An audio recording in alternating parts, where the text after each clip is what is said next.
Graça e paz, amados irmãos, ouvintes da Santa Palavra de Deus. Hoje eu quero falar com vocês sobre a importância do nome, né? Muitas pessoas banalizam a importância de se saber o nome. Bom, em João capítulo de número 17, versículo de número 6, nós lemos o Messias falando com o Pai, orando ao Pai, certo? Ele diz: manifestei o teu nome aos homens que do mundo me deste. Eram teus e tu nos deste e guardaram a tua palavra. Então ele deixa bem claro, olha, manifestei. O que é manifestar? Manifestar é fazer conhecido, trazer à tona o conhecimento, revelar o nome, né? Então, esse versículo 6 deixa bem claro que ninguém sabia o nome de Deus até então. E que o responsável pela revelação do nome de Deus fora o Messias. Porque ele mesmo, em oração ao Pai, pelos seus discípulos, disse: manifestei o teu nome aos homens que do mundo me deste. Eram teus e tu nos deste. E guardaram a tua palavra. Ok? Quando nós lemos um pouquinho mais para baixo, né? No versículo de número 26, nós encontramos a seguinte informação: eu lhes fiz conhecer o teu nome. Olha que interessante. Eu, o Messias, o seu filho, lhes fiz conhecer o teu nome. E lhe farei conhecer mais, para que o amor com que me tens amado esteja neles e eu neles esteja.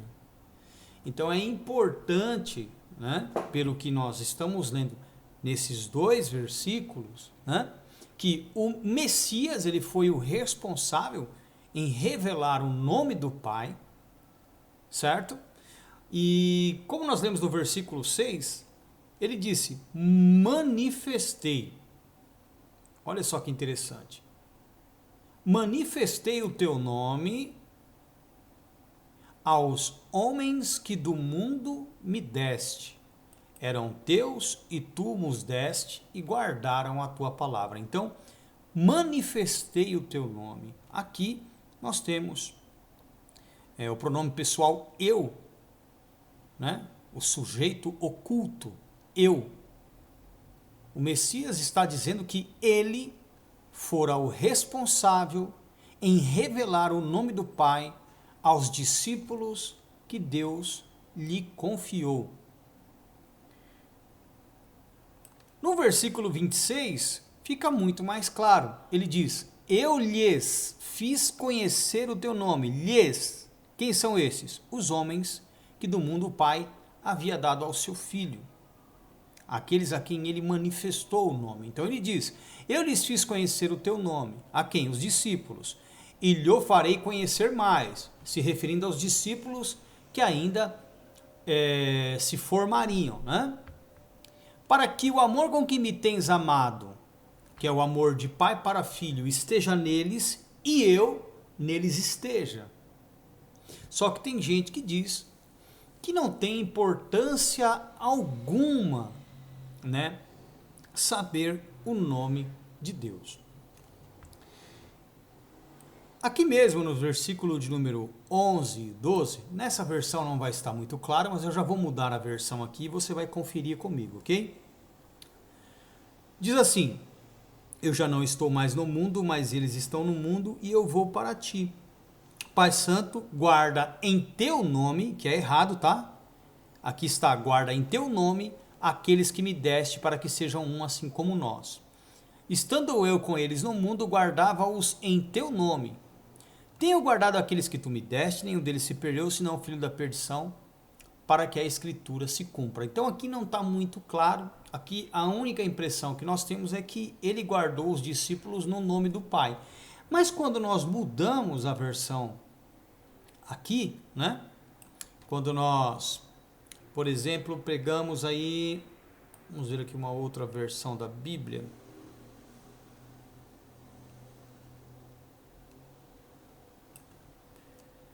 Vamos lá, voltar aqui um pouquinho. Quando nós mudamos a versão da Bíblia aqui, olha, para revista e atualizada, por exemplo. Ó,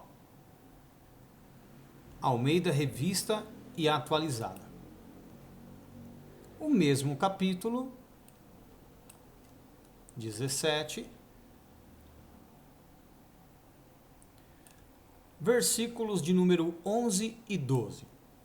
Já não estou no mundo, mas eles continuam no mundo, ao passo que eu vou para junto de ti. Pai Santo, guarda-os em teu nome, veja bem, que me deste. Olha que interessante, guarda-os em teu nome que me deste, para que sejam um, assim como nós. Quando eu estava com eles, guardava-os no teu nome que me deste. Não quem me deste, mas o nome que me deste. O nome que o Pai lhe havia dado. Agora olha que interessante. Vamos entender isso aqui de uma forma mais didática. No versículo 6 diz o quê? Manifestei o teu nome aos homens que do mundo me deste, eram teus e tu nos confiaste, e eles têm o quê? Guardado a tua palavra, certo? No versículo 26, eu lhes fiz conhecer o teu nome, e ainda o farei conhecer, a fim de que o amor com que me tens amado esteja neles, e eu neles esteja. Que nome foi esse? A resposta está no nos versículos, né, de número 11 e 12. Qual é o nome do Pai? O Messias revela: já não estou no mundo, mas eles continuam no mundo, ao passo que vou para junto de ti. Pai Santo, guarda-os em teu nome. Olha a petição dele, guarda-os em teu nome. Que nome? Aquele que eu manifestei, aquele que eu lhes fiz conhecer. Guarda-os em teu nome. Guarda quem? Os discípulos, ok? Guarda-os em teu nome. O nome que me deste. Guarda-os em teu nome que me deste. Espera aí. Então, vamos entender isso aqui. O Messias se chama Yeshua, ok? Se ele está dizendo que guardava seus discípulos no nome do Pai, né? Aliás, se ele estava pedindo em oração para que o Pai guardasse os seus discípulos no seu nome, no nome do Pai, e que este nome o Pai lhe havia dado, o que isso significa? Se o Filho chama Yeshua, qual é o nome do Pai? O Pai e o Filho têm o mesmo nome.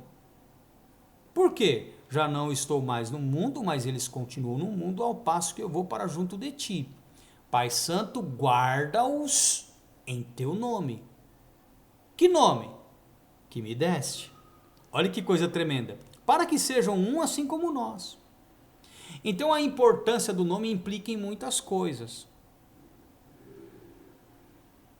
Certo? Implica em muitas coisas.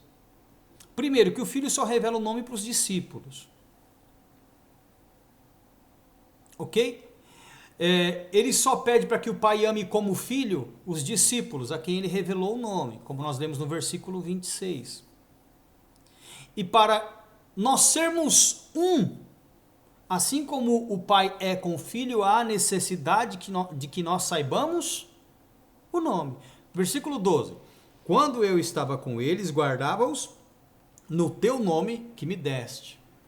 Olha que interessante, guardava-os no teu nome, o nome que o Senhor me deu. Protegi-os e nenhum deles se perdeu, exceto o filho da perdição, né? Judas Iscariote, para que se cumprisse a Escritura. Então, o Pai e o Filho têm o mesmo nome. E qual é a importância de se saber o nome do Pai? Ser um com ele e com seu Filho, né? Como o Filho é um com o Pai, nós fôssemos também um. Qual é o que mais tem de importante nisso? Saber que o nome só é revelado ao discípulo, ok? E que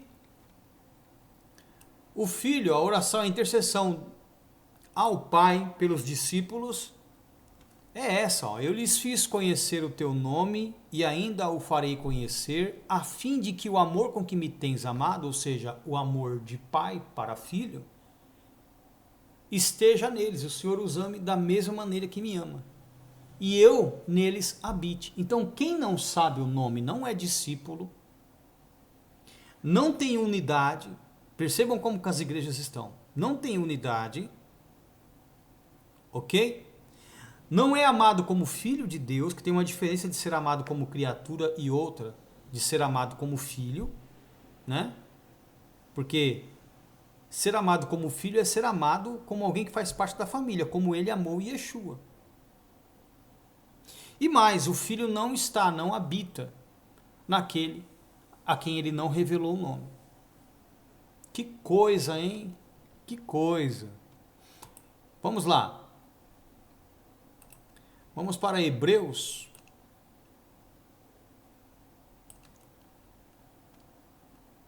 Hebreus, capítulo 1, versículo 4. Olha só que interessante aqui. 3 e 4, tá? Ele, o Messias, que é o resplendor da glória, né? Da glória de Deus e a expressão exata do seu ser, do ser de Deus. Sustentando a todos, tá? Não é todas as coisas. As coisas é acréscimo. E o feminino aqui, que foi colocado em todas, é uma modificação.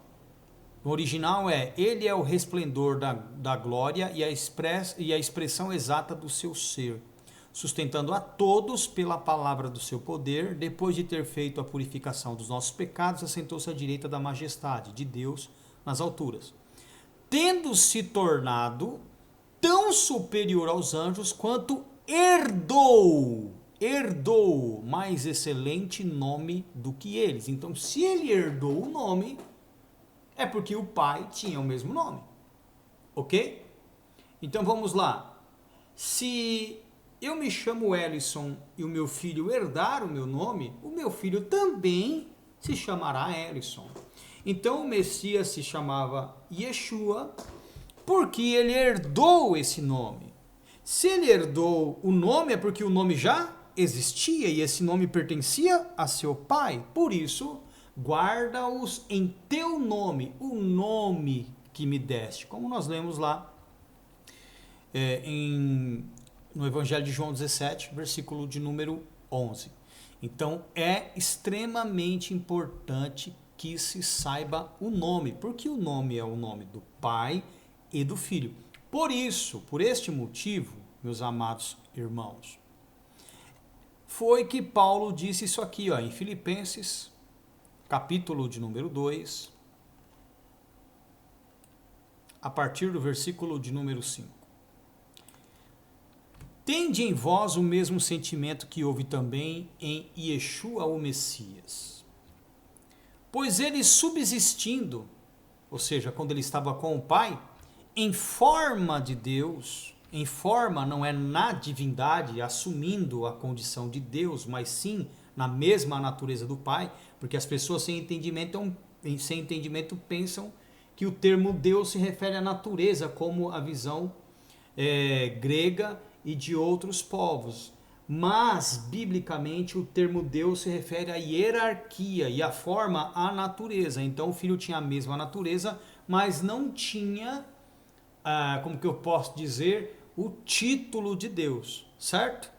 Mesmo antes de encarnar, que é o que está escrito, pois ele, subsistindo em forma de Deus, na natureza dele, e não assumindo a mesma autoridade. Lembrando que a autoridade do Filho foi concedida por Deus a ele, tá? Pois ele, o Messias, subsistindo antes da encarnação em forma de Deus, não julgou como usurpação o ser igual a Deus, ou seja, ele não encarnou se aproveitando dessa condição para vir superior a qualquer um de nós, não, tá? Muito pelo contrário, ele encarnou 100% humano, desprovido de qualquer atributo, condição, autoridade, poder. Ele não usurpou da sua forma antes da encarnação. Ele não encarnou com todos aqueles, como que eu posso dizer, atributos, né? Em que ele existia antes da encarnação em forma de Deus. Ele veio aniquilado dessa condição. Ó. Antes, o que diz aí? Antes a si mesmo se esvaziou, assumindo a forma de servo, tornando-se em semelhança de homens e reconhecido em figura humana. Mas volta aqui para o versículo de número 6. Pois ele, subsistindo em forma de Deus, não julgou como usurpação, não usou isso como meio de trapaça, o ser igual a Deus. Igual a Deus em que sentido? Autoridade e poder? Não.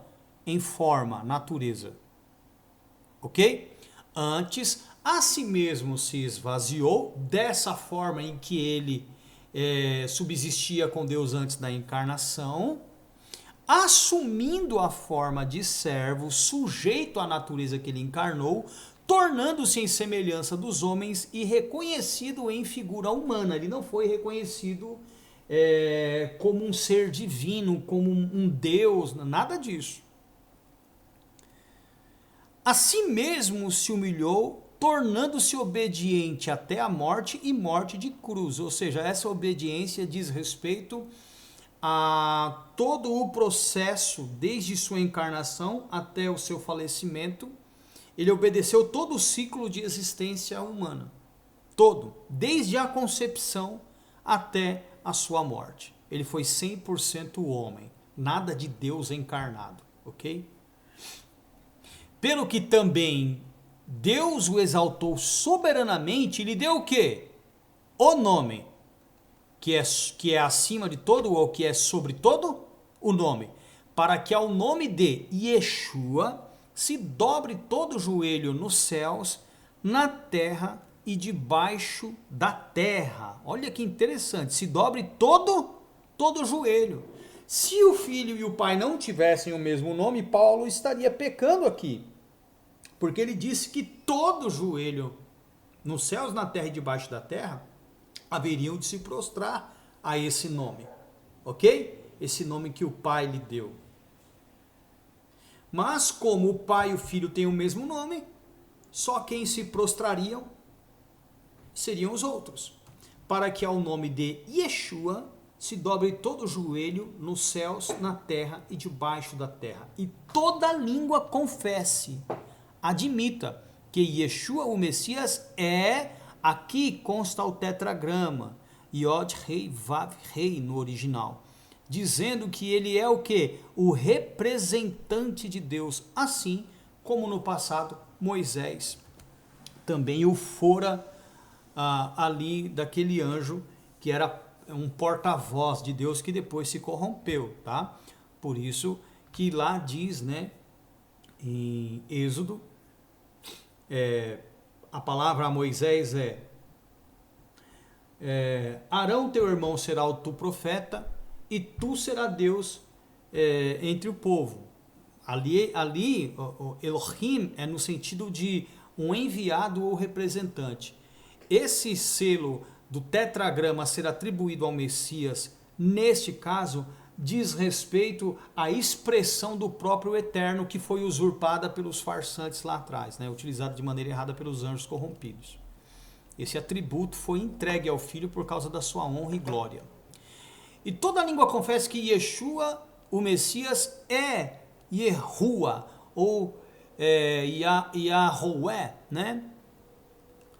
Para a glória de Deus Pai. Muita gente diz, né, que não há importância de se saber o nome. Será mesmo? Será mesmo que não há? Vejamos então o que o apóstolo Paulo ainda diz em Romanos. Vamos lá. Romanos, capítulo de número 10, versículo de número 13.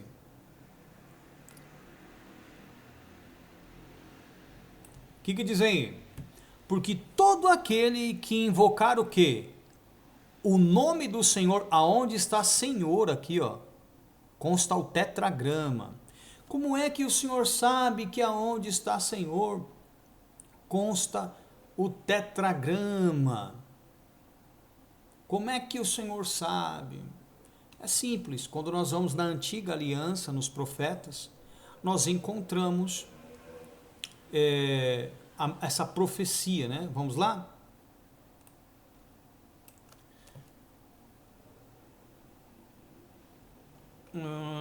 Livro do profeta. Deixa eu só ver aqui. Livro do profeta Joel, acho que é isso mesmo, Joel, capítulo 2, a partir do versículo de número, deixa eu ver aqui,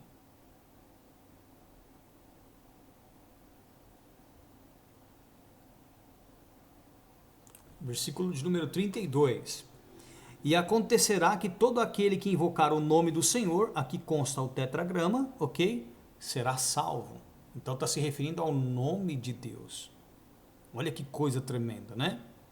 Porque no Monte Sião e em Jerusalém estarão os que forem salvos, como o Eterno, o Senhor, aqui consta o tetragrama, prometeu.